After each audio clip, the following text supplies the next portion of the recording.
The skyline of Dubai glittered like a crown under the moonlight, its towers piercing the night sky with confidence and power.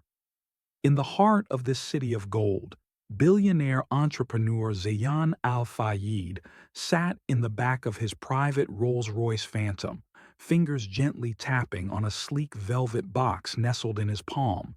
Inside it rested a flawless sapphire necklace. Not just any necklace, but a one-of-one piece designed exclusively by a Parisian jeweler. The price? Well over 2 million AED. But money wasn't the point.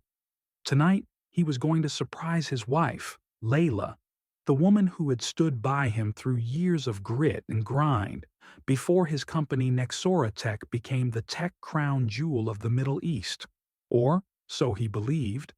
He leaned forward. "Jabir, take the long route," he said to his driver. "I want to clear my head." A sharp headache had bloomed at the back of his skull earlier during a board meeting, one he had excused himself from. Zayan rarely left work early and never unannounced. But tonight was different. Something felt off, a gut feeling he couldn't shake.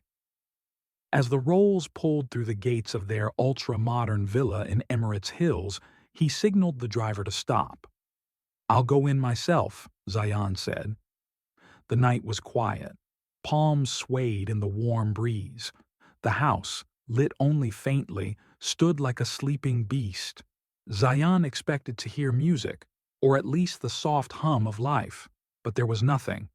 He stepped in quietly, his Louboutin shoes making no sound on the Italian marble floor. Then he heard it. A voice. Faint. Familiar. Layla. He froze. She was on the phone, pacing lightly upstairs. Zayan inched closer to the staircase, staying in the shadows. "It's all set," she whispered. "He came home early, but it's fine. The food's ready. Just a little sleep medicine. He won't even feel it." Zayan's heart slowed. His breath hitched. "Once he's gone, the assets transfer automatically. I checked. No need for messy legal battles. You and I will be out of here and free within days." Silence. Then a soft giggle. "I love you too, baby. Our new life starts tomorrow." Something inside Zayan shattered. He stepped back. The velvet box slipped from his hand and hit the floor. The sapphire necklace spilled out, catching the hallway light like a cruel joke. There was a gasp. Layla had seen him. "Zayan! Wait, I can explain." He stared at her from the bottom of the stairs. Her face turned pale. "The food, Layla? Eat it. Now." "No, it was just a prank. A silly scene. I was rehearsing with my cousin. For a show." "You want me dead." He turned and walked out, his steps calm but trembling. In the car, he made 2 calls. First to his lawyer. Second, to a private investigator. Within 48 hours, everything unraveled. Layla had been having an affair with a man named Tariq Saeed, a former business rival Zayan had bankrupted years ago.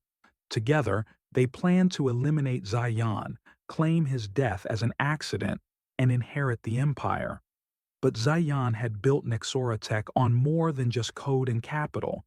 He had built it on strategy. And he wasn't going down without a game.